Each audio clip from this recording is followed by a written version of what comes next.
the video, the recordings of the in the big blue button. I would like first to share the cut. A majority of you have got all the questions correctly. Now Kennedy is asking whether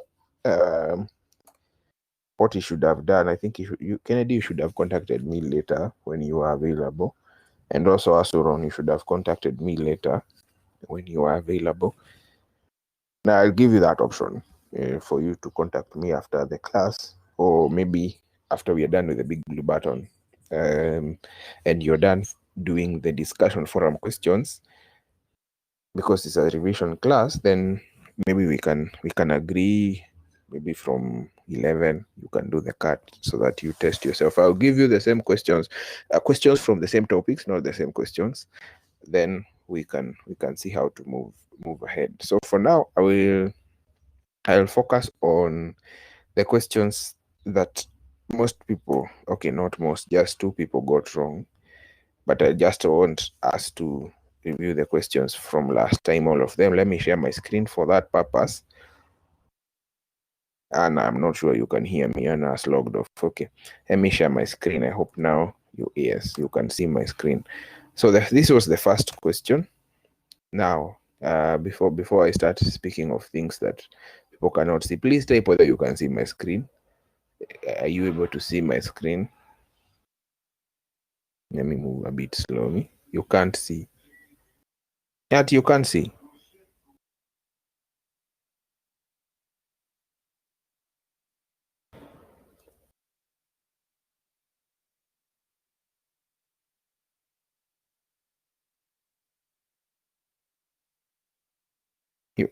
They are tiny. No, okay, it's okay. It's okay. It's because I'm shifting between tabs. But the moment I settle into the right one, the moment I settle into the correct screen, you will see it. Yeah, as long as you can see things moving, it's okay. Asuron, welcome. It's been a while. You disappeared into thin air. All right. As long as you can see something, it's okay.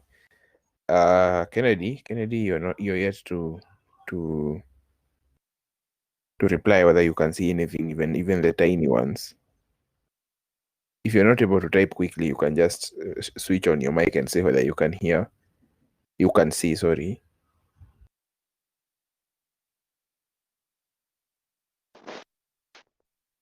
Anna, can you see my screen? The tiny ones, the tiny mini screens. I'll just switch to the correct one. Okay, it looks like people do not have very stable. Let me move on because majority are saying they can see. All right. So I've switched tab. Now you should be seeing the cut now, your marks. So there are only 4 people who did. Anna attempted twice. Tabitha attempted the next day, as you can see.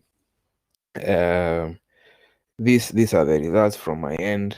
These are your marks at the end. This is the total marks. These ones on this line, written grade. It was just out of 10. So these are the grades. Now I would like to begin with this first question. Let me see whether I can share this one, whether that's what's showing on your end. Let me begin with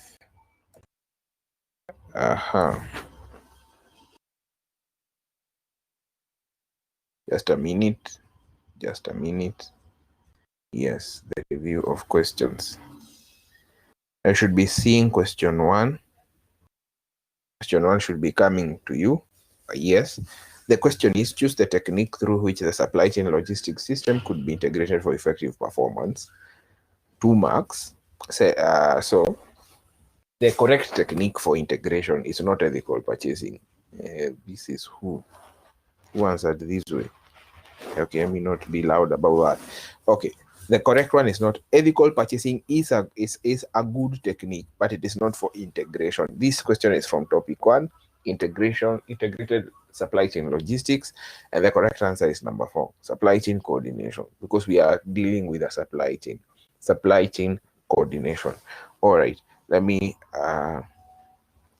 do away with that one and then move to another question. The next question that had a problem is this one. Just a minute.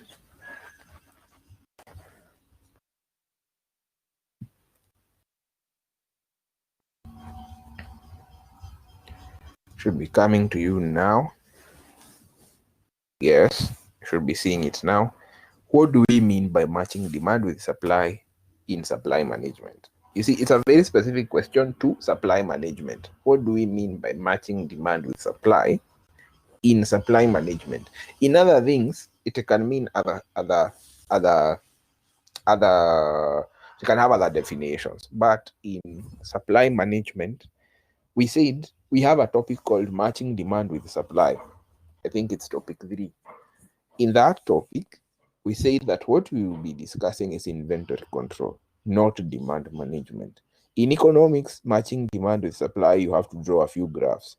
In our case, in the area of supplies, where you're distributing goods from up one point to the other, to customers or to the end user, then what we need for us to match demand and supply is a good inventory control system. So what it means is inventory control. This is the most basic question in that topic. If you do not understand that matching demand with supply, it means inventory control, most of the exam questions concerning demand and so on and so forth, you get them wrong. So this is the most basic question in that regard. And the other question I also asked, the first one, where I asked what is the technique you use to integrate inventory control? So that is also the most basic question in integrated supply chain logistics. It's about coordination. Topic 1 we learn about. Topic 2 we basically learn about coordination. Remember, topic 1 is about the introduction to supply chain. I don't think I had a question on that. All right, let me share the other question with you. Question 3. Here it is. This was about matching a matching question where you're supposed to match the correct answers. Let me see, it should be appearing on your screen anytime now. Yes, should be there now. All right, the question asks, the supply department interacts with other departments in the organization to form synergies for good performance. Oh yeah, this is now about topic 1. Match the following departments with the correct interactions. This one answered all of them correctly. There were a few options here. So this is finance department, and the correct activity is management of supply activities with their budget. Production department is what they basically do with the supply department is the scheduling of deliveries. Warehousing department, they interact by scheduling of transportation and transportation documents. So you are correct. Your answer is correct. It was written here. The correct answer is finance department, management of supply activities, budget, production department, scheduling of deliveries, warehousing department, scheduling of transportation of goods.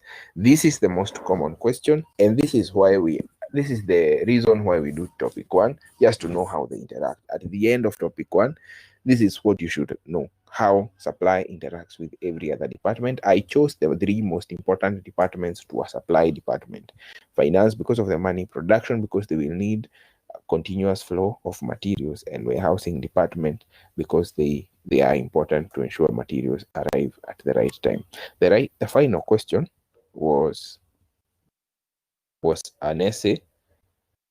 Yeah, let me just do just as question. This one will be fine. And then let me share my screen.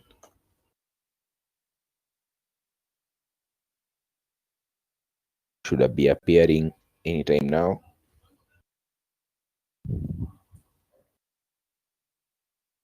Or I should have appeared now. Taking a bit of time.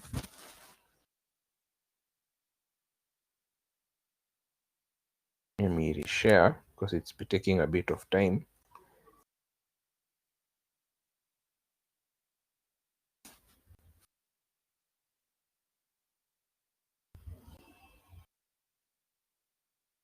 Right, okay. Let me just refresh my screen.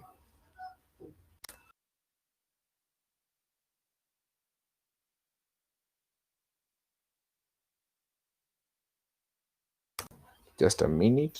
Let me see what the problem is, because this question will be very important for me.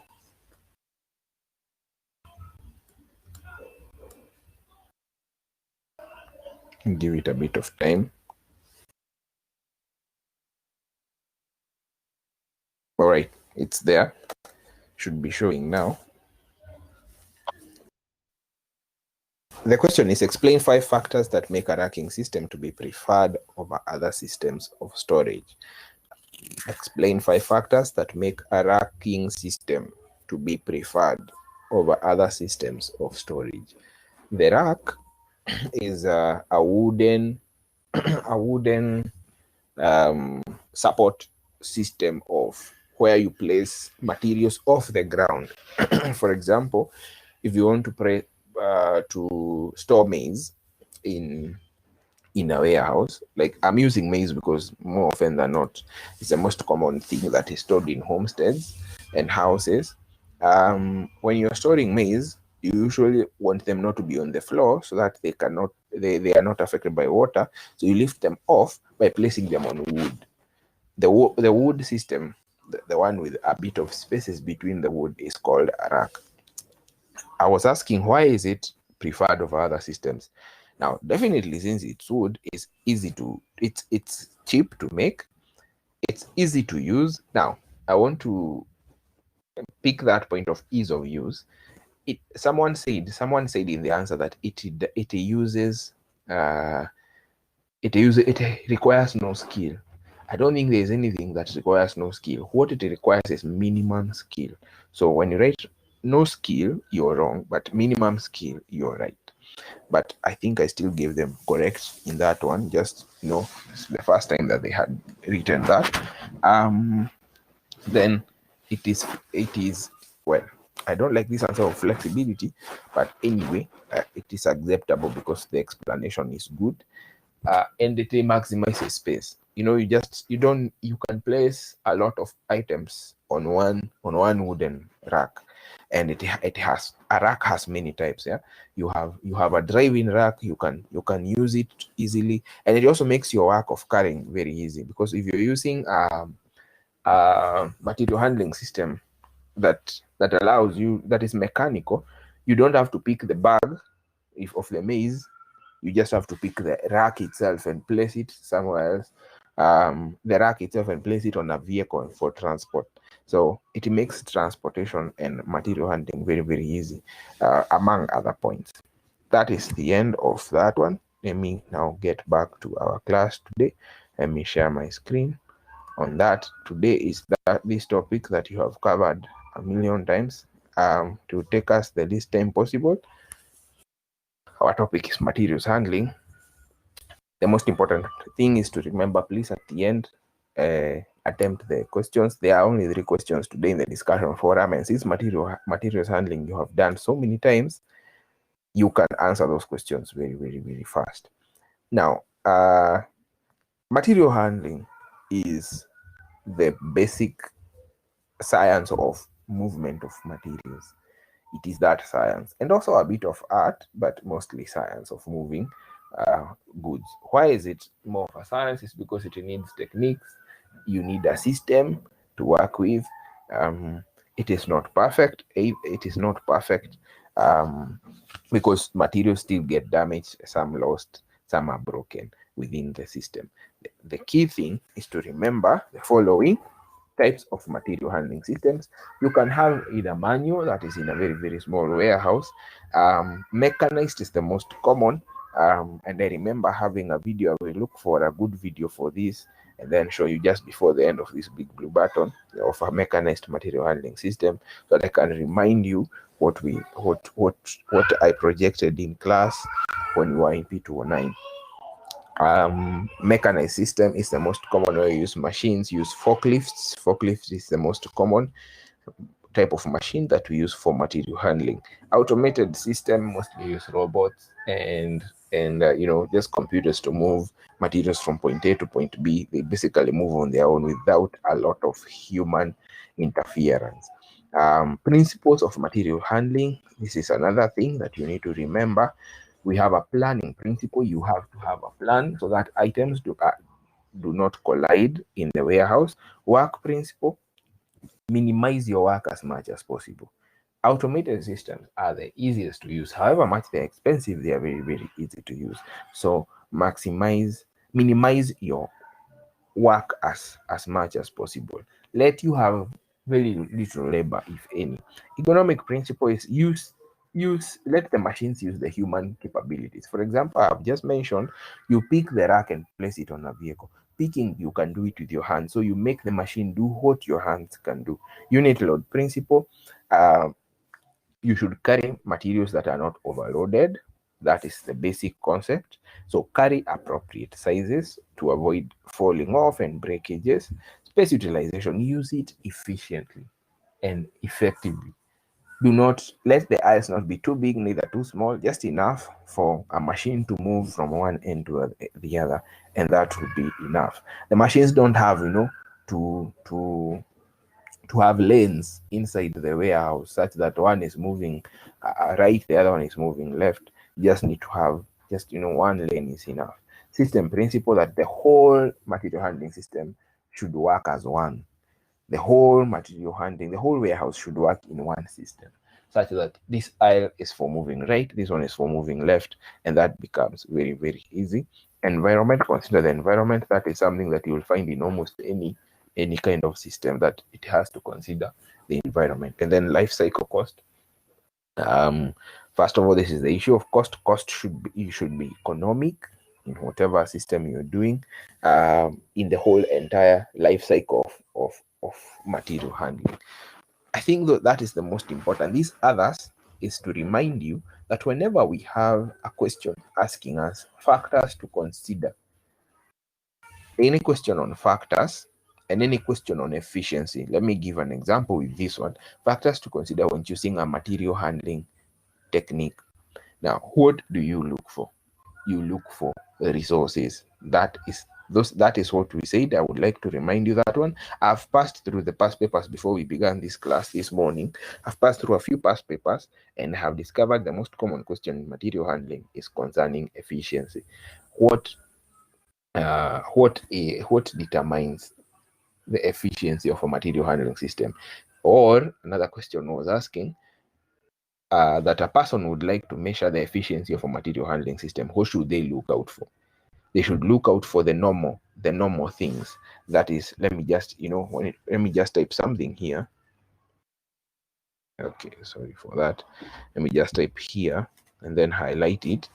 Efficiency, we look for the following. Labor. Is there a lot of labor? If there is a lot of labor, then it's not efficient. Cost.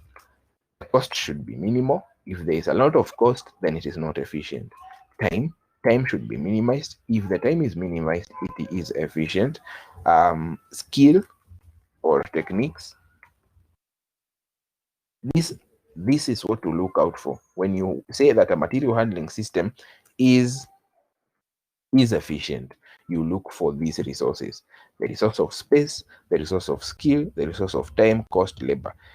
There are 5. That is a direct answer. What are the factors to consider when choosing a material handling technique? Also consider these 5 factors. Consider space, consider labor, consider cost, time, and skills. So this, please do not forget.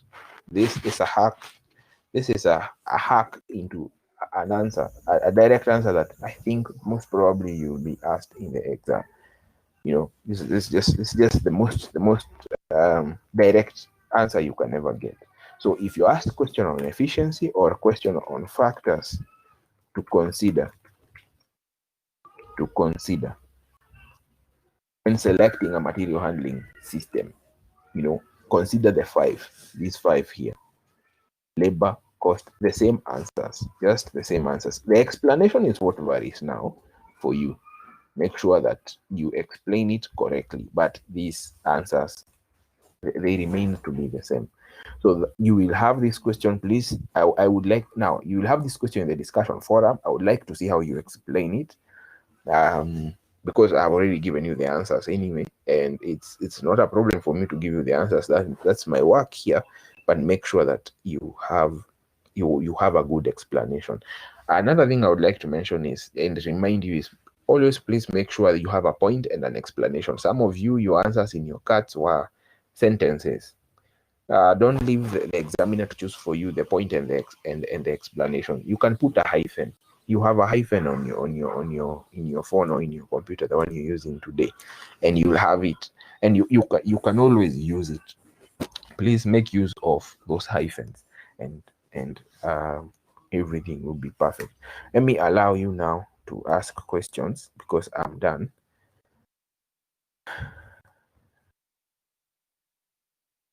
You can unmute your mics if you have a question or type.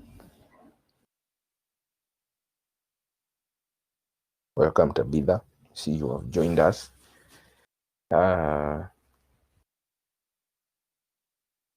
Anybody with a question, a comment? Next week we'll be doing preservation. I'm saying this as I wait for you to type or unmute your mics.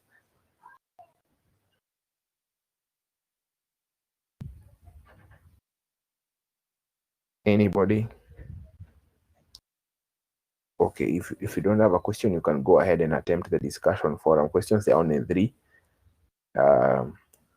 I need you to practice using a point and an explanation. A point hyphen explanation. I need you to practice doing that. You may think it's just I'm being too mechanical, or I'm being too specific on that, but I need it, because the more you do it, the more it becomes part of you, part of what you do every time. So please, you can go ahead and attempt those questions, because I don't see anybody responding in any way, so that we can move on. Asuron, your mic is on. Yes, it's a point of concern. Yes. It's a bit personal. Sorry, you're breaking up. I'm saying it's a bit personal. You can call me. You can call me after this. Okay, fine. Yeah, okay. Anyone else?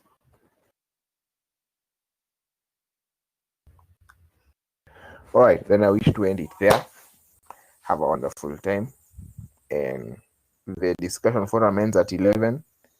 Please answer the questions now, and then you move on. Asuron, you can call me. Kennedy, you can also call me. We agree on maybe when I can give you a few questions to replace the card. Thank you.